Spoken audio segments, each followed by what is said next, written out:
अशोक खरात प्रकरण उघडकीस आल्यानंतर अंधश्रद्धा निर्मूलन समितीच्या वतीनं राज्यस्तरीय फलज्योतिष आणि बुवाबाजी विरोधी संघर्ष परिषदेचं आयोजन करण्यात आलं। 3 एप्रिलला नाशिकच्या सिटू भवनमध्ये ही परिषद पार पडणार आहे। खासदार वर्षा गायकवाड यांच्या हस्ते या परिषदेचं उद्घाटन होणार आहे। परिषदेच्या समारोप प्रसंगी लोकप्रबोधनकार रॅलीचं आयोजन देखील करण्यात आलंय। परिषदेमध्ये काही संकल्प आणि निर्धार केले जाणार आहेत। या परिषदेसाठी राज्यभरामधून 300हून अधिक प्रतिनिधी हे उपस्थित राहणार आहेत।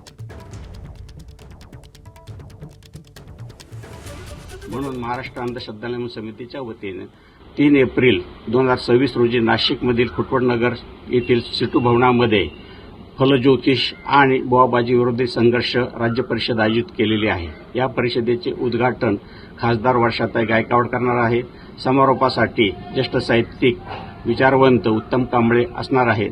तरी इच्छुकांनी विनाशुल्क पूर्वनोंदणी करून या शिबिरात सहभागी व्हावे असे नम्र आवाहन महाराष्ट्र अनिसच्या वतीने आम्ही करीत आहोत। एबीपी माझा, उघडा डोळे बघा नीट।